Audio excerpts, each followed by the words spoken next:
kenapa Kendal ditunjuk sebagai kota wakaf dan maknanya yang Di Kota Kendal sebagai kota wakaf, apakah itu hanya sekedar predikat saja nih Pak?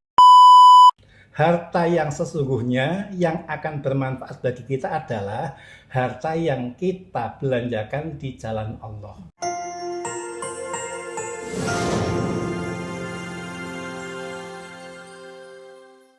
Assalamualaikum warahmatullahi wabarakatuh. Waalaikumsalam warahmatullahi wabarakatuh. Halo Sobat Caraka, selamat datang di podcast kami, Podcast Caraka, cerita inspiratif bersama Kemenak Kendal. Di sini kita akan berbagi informasi menarik tentang Kemenak Kendal, mulai dari layanan, kegiatan, dan juga berbagai keilmuan.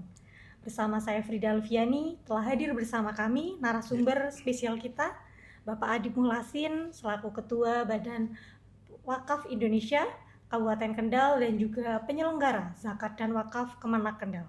Selamat datang Bapak. Selamat datang.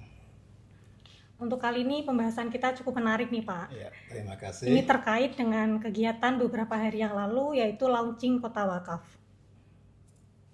Ya, kemudian yang menjadi pertanyaan Mbak Frida apa ini kira-kira? Sebelumnya saya ingin mengucapkan selamat atas suksesnya Terima acara kasih. launching Kota Wakaf ya Pak. Mungkin bisa Pak Adib jelaskan sedikit tentang makna dibalik deklarasi Kendal sebagai kota wakaf, dan apa mungkin usaha atau landasan yang dijadikan sebagai pengukuhan kota Kendal sebagai kota wakaf. Ya, terima kasih. Assalamualaikum warahmatullahi wabarakatuh, sahabat Caraka yang budiman.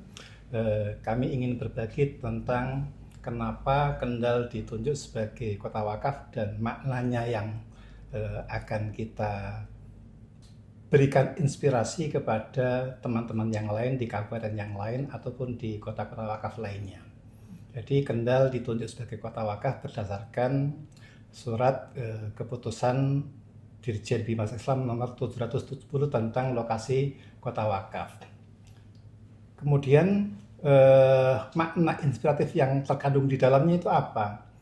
Kota wakaf itu menginspirasi kepada kota-kota yang lain bagaimana kita mengedukasi, memberdayakan pengelolaan wakaf yang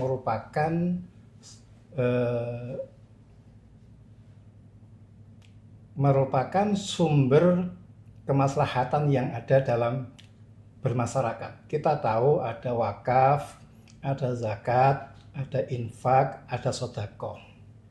Wakaf yang selama ini yang konvensional itu wakaf tanah. Maka lewat program ini kita kenalkan bahwasanya ternyata ada wakaf yang tidak konvensional dan itu sudah ada regulasinya, ada fatwa MUI-nya, ada undang-undangnya terkait dengan pelaksanaan wakaf uang. Sehingga nantinya Kendal ingin memberdayakan di samping wakaf-wakaf yang produktif juga wakaf uang ini untuk pemberdayaan ekonomi, untuk pengembangan UMKM dan juga bantuan beasiswa bagi santri-santri yang berprestasi. Demikian Mbak Hilda.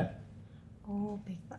Jadi tentang tadi kota Kendal sebagai kota wakaf, apakah itu hanya sekedar predikat saja nih Pak, ataukah bakal ada program yang akan melibatkan masyarakat secara luas?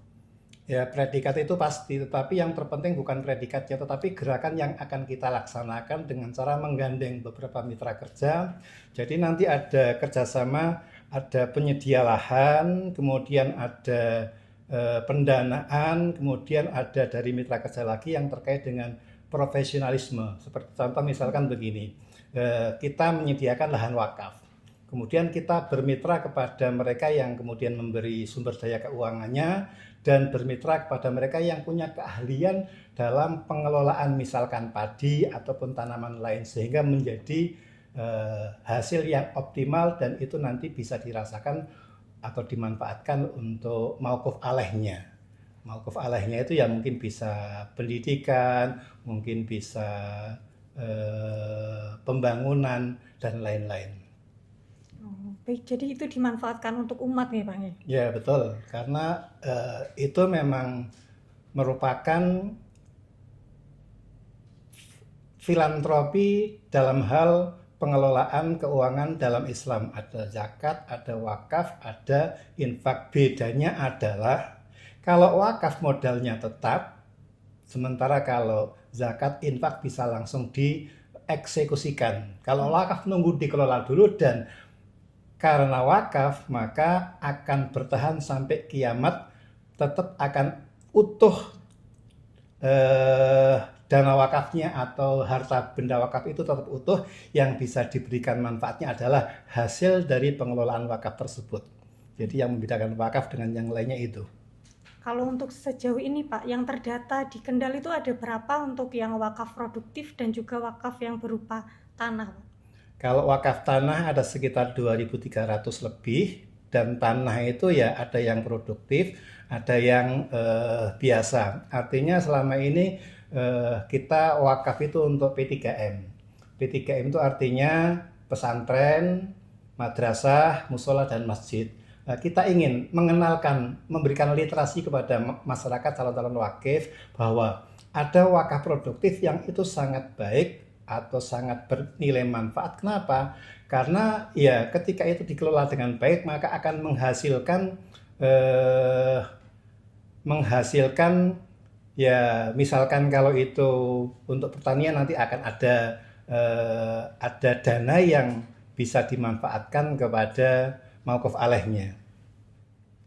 Terus setelah acara kick off kemarin, apakah ada mungkin tujuan atau program dalam mungkin 5 tahun ke depan, Pak?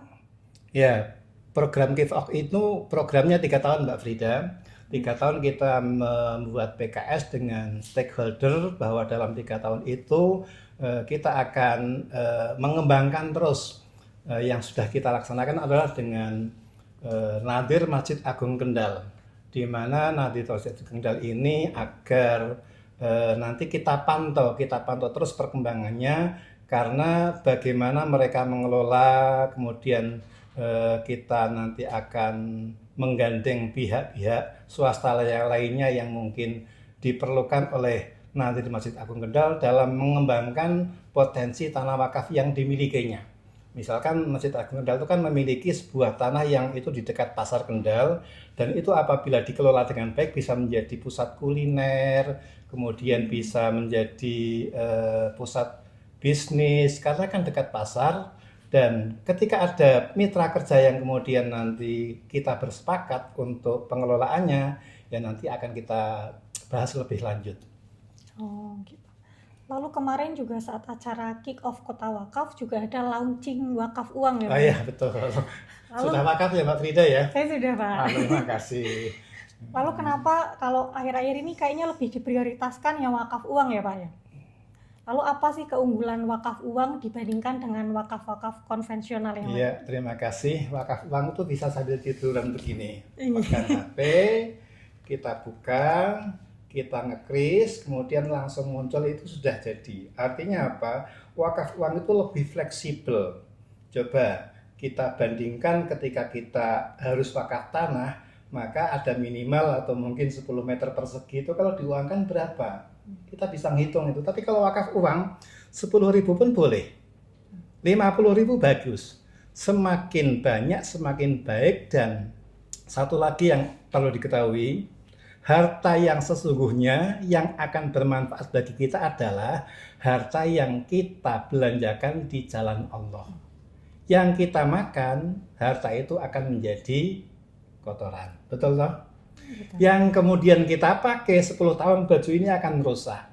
Tetapi yang kita wakafkan, yang kita infakkan, sampai nanti kita meninggal kemudian dilanjutkan oleh anak cucu kita, dan wakaf atau itu tetap bermanfaat, maka itulah harta yang sesungguhnya yang tidak akan pernah hilang.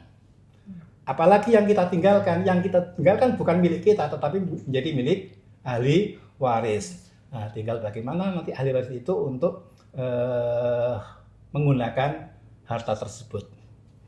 Berarti kalau untuk wakaf uangnya tidak ada minimal ya, Pak? Tidak ada minimal, cuma semakin baik semakin bagus. Apalagi bagi calon pengantin, buktikan cintamu dengan wakaf sehingga cintamu akan abadi seabadi harta wakaf. Cintamu seabadi wakaf ya, Pak? Ya, kita tahu wakaf itu kan memang abadi. Ketika harta telah diwakafkan, maka tidak bisa dipindah tangankan kepada orang lain. Ketika telah diwakafkan, tidak bisa dijual, digade pun juga nggak bisa, karena sudah diserahkan kembali kepada Allah Subhanahu wa Ta'ala. Tanah aslinya milik Allah. Setelah ada proses pemilikan seseorang, kemudian dikembalikan lagi kepada Allah, ya sudah nggak bisa dikembalikan lagi. Ya gitu Pak Frida. Mungkin Pak Adi bisa menjelaskan sedikit tentang mekanisme wakaf uang ini Pak. Mungkin pembayarannya di web apa atau bagaimana? Oh gitu. Terima kasih. Jadi untuk wakaf uang yang sudah dikelola oleh perwakilan BWI Kendal itu sebetulnya ada dua cara. Satu, yang paling mudah dan nama Anda tidak akan muncul di web, karena kan ada beberapa orang yang memang tidak ingin dikenal, sehingga cukup dengan nge-kris atau kita buka dulu mobile banking kita pilih kris, kemudian kita scan krisnya, langsung muncul berapa nominal yang akan diwakafkan, 1 juta, 2 juta, 3 juta. Sudah, klik kemudian wakafkan kan gitu. Nah kemudian bagaimana kalau ingin nama itu muncul, maka setelah diunduh tadi dokumen pembayaran, kita buka di website bwikendal.org, lalu pilih yang wakaf sekarang, kemudian wakaf sekarang, pilih nominal yang tadi kita masukkan, kemudian pilih cara pembayaran berarti dengan kris, lalu karena kita sudah bayar maka kita lanjut kepada choose file, pilih file tadi yang telah kita unduh, kita masukkan, otomatis nanti akan ada balasan dari admin BWI, terima kasih atas wakaf Anda. Apabila 1 juta ke atas akan mendapatkan sertifikat lewat WA, kemudian kalau 500 sampai di bawah 1 juta akan mendapatkan piagam. Kalau kurang ya terima kasih telah berwakaf kepada kami. Doakan saja kami BWI Kendal bisa mengelola ini dengan baik, sehingga dalam setiap tahun atau setiap bulan nanti ada hasilnya dan kita manfaatkan untuk kemaslahatan umat. Ya begitu, mungkin bisa difahami nanti. Yang penting kalau udah lihat krisnya atau sudah buka webnya, sangat-sangatlah mudah. Baik Pak Adib, tadi Pak Adib sempat mention terkait dengan pengelolaan wakaf uang gitu Pak.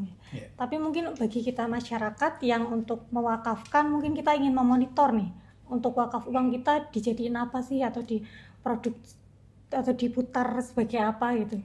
Mungkin bagaimana cara kita memonitornya Pak? Apakah ada layanan untuk kita bisa memonitor atau bagaimana? Terima kasih, baik sekali pertanyaan ini. Karena memang ini adalah pengumpulan dana publik, maka harus ada laporan bulanan. Maka dalam web BWI Kendal nanti akan muncul pendapatan bulan ini, kemudian terdistribusikan untuk apa, kemudian sudah digunakan untuk apa. Setelah uang terkumpul, maka uang itu akan masuk ke deposito atau sukuk di bank BSI ataupun lainnya. Sementara ini kalau depositonya lewat BSI, maka setiap bulan BSI akan membuat laporan kepada kita dan kita akan melaporkan berapa jumlah yang sudah masuk, kemudian berapa dana yang didapat, atau istilahnya dari pendapatan itu nanti mungkin karena ini baru permulaan, nanti akan kita rapatkan kepada nadir. Jadi BWI Kendal merupakan BWI yang sudah menjadi nadir yang akan kita rapatkan, kemudian kita sampaikan untuk penggunaannya. Sampai saat ini sudah terkumpul 155 juta rupiah, dan itu nanti berarti akan kita sukukan atau kita depositokan kepada BSI sebagai LKS PWU, Lembaga Keuangan Syariah Penerima Wakaf Uang. Kalau pada wakaf tanah itu namanya PPAIW, tapi pada wakaf uang namanya LKS PWU. Memang banyak istilah yang ada, nadir wakaf uang, ada LKS PWU, ada sukuk dan lain-lain, itu dalam wakaf uang seperti itu. Ya Mbak Frida. Mungkin ada program prioritasnya Pak, atau mungkin di sektor apa gitu? Program prioritasnya pada sektor pembiayaan pendidikan.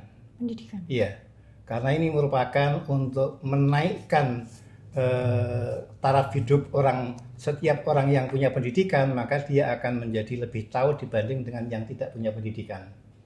Kemudian ada, ya nanti akan kita buat ada semacam prioritas, mana prioritasnya, kemudian dalam 1 tahun akan kita buat draft pendistribusiannya. Tadi Pak Adip sudah menjelaskan terkait program kota wakaf ya Pak. Tapi pasti ada tantangan tersendiri ya Pak ya. Lalu apa tantangan terbesar yang dihadapi Pak? Ya, tantangan terbesar itu merupakan tantangan semua umat Islam karena wakaf uang walaupun sudah ada fatwa ulamanya, fatwa MUI-nya, kemudian di NU juga sudah menjadi nadhirnya, di Muhammadiyah juga menjadi nadhir wakaf uang, tetapi ada beberapa orang yang mungkin kurang sependapat bahwasanya wakaf uang itu tidak ada. Ya, ini perlu literasi, perlu sampaikan kepada mereka bahwasanya ini pernah terjadi pada masa Rasulullah dan lain-lain. Ya. Lalu itu mungkin hanya terkait pemahamannya saja ya Bang? Ya, pemahaman yang mungkin perlu diberi penjelasan agar lebih leluasa dan itu nanti ya tidak bisa dipaksakan. Kalau memang dia nggak wakaf uang berarti pengen wakaf yang tanah dan itu bagus. Karena memang dia cocoknya yang wakaf tanah. Begitu ya Mbak Frida. Lalu untuk pelaksanaan kota wakaf ini tentu kita melibatkan beberapa pihak ya Pak. Lalu bagaimana sinerginya antara mungkin Kemenak, BWI, BSI, dan juga pemerintah daerah? Ya, terima kasih. Awalnya kota wakaf ini adanya surat keputusan Dirjen nomor 770, maka kita kemudian berkoordinasi dengan pemerintah daerah. Kemudian pemerintah daerah berkoordinasi dengan UPD-UPD yang lain seperti Kominfo nanti karena Kominfo ini yang akan memberikan hak siaran ketika launchingnya, kemudian kepada BPN selaku yang langsung terkait dengan wakaf, kemudian ada Dinas Perdagangan karena setelah launching wakaf kita akan mengadakan seresian. Bagaimana strategi yang akan kita bangun dalam rangka mengoptimalkan atau mendayagunakan aset wakaf dan zakat yang ada di Kabupaten Kendal ini. Karena sebetulnya aset-aset itu ketika kita jumlah, apalagi kita lihat yang namanya potensinya, astagfirullahaladzim, itu besar sekali. Potensinya itu besar sekali sampai kalau di Indonesia sekitar sampai kemarin dihitung itu 130 T.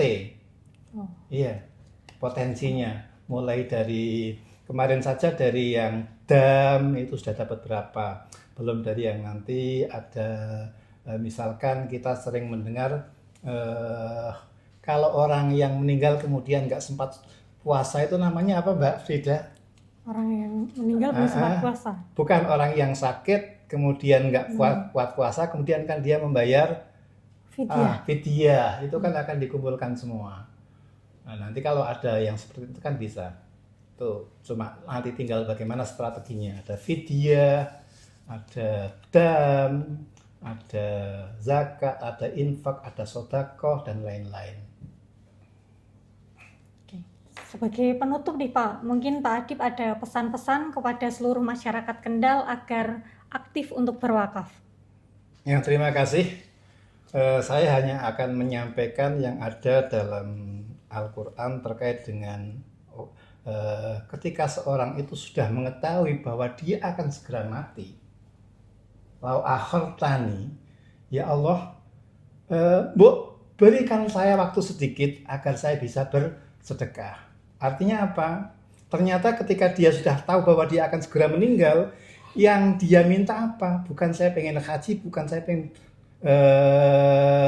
puasa fa'asoddaku, tetapi dia pengen bersedekah. Artinya ya memang betul-betul menjadi sedekah itu merupakan potensi, merupakan kebaikan yang akan kita terima dan juga orang-orang lain terima. Beda dengan sholat. Sholat yang terima cuma kita, karena kita yang melaksanakan. Tetapi kalau zakat, infak itu kita terima pahalanya, mereka dapat manfaatnya. Ya, seperti itu. Luar biasa sekali ya Pak ya pembahasan kita kali ini. Semoga kedepannya semakin banyak masyarakat yang sadar untuk berwakaf. Mengingat tadi betapa mudahnya untuk wakaf uang ya Pak ya, dengan bantuan teknologi. Bisa, sambil ngopi-ngopi bisa. Kalau mau misalkan ya, kita pas lagi rapat, yuk kita wakaf bareng-bareng dulu. Udah bisa 50.000 itu akan kita sampaikan kepada pimpinan-pimpinan ketika akan memulai rapat agar mengingatkan, yuk kita wakaf dulu. sedikit demi sedikit, tetapi manfaatnya yang sangat besar. Ya, begitu Mbak Frida. Baik Pak Adip, terima kasih atas waktu dan kehadirannya sudah datang ke podcast kami. Dan untuk Sobat Caraka yang mendengarkan, semoga episode kali ini bermanfaat dan menambah wawasan kita semua. Sampai jumpa di episode podcast Caraka selanjutnya. Wassalamualaikum warahmatullahi wabarakatuh. Waalaikumsalam warahmatullahi wabarakatuh. Terima kasih.